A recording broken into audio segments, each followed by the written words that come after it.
আর হাদিসে আছে শয়তান সবচেয়ে বেশি কাঁদে কোনক্ষণ?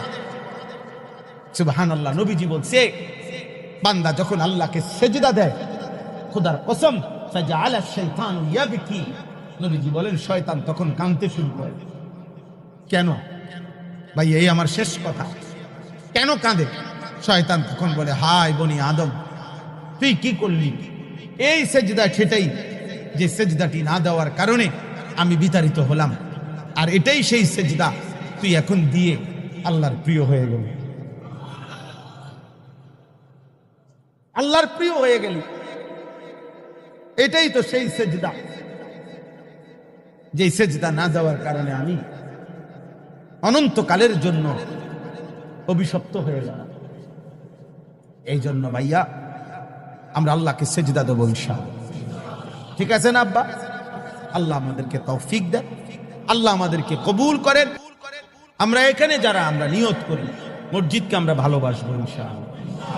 মসজিদের প্রতি হৃদয়ের টান থাকলে আরশের মেহমান হবে, আর শাজিমের মেহমান হইবা।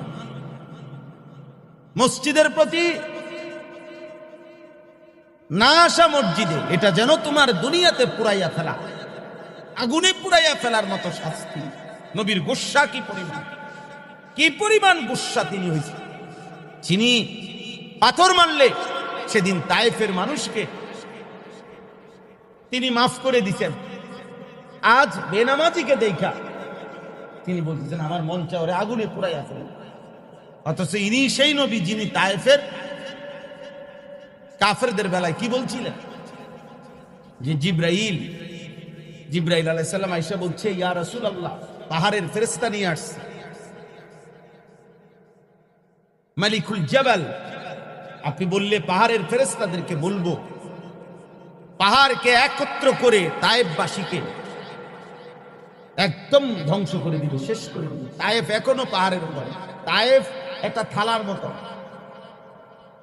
এটা মনে হয় একটা থালা, কোন ফেরেশতা নিচে দিয়ে আমার মনে হয় এমনি আলগি দিয়ে ধরে রাখছে, এমন এটা চারিদিকে মনে হবে, এটা বুঝাই যায় এটা পাহাড়ের উচ্চতায় অনেক একটা রিং রোড আছে, খুব সুন্দর।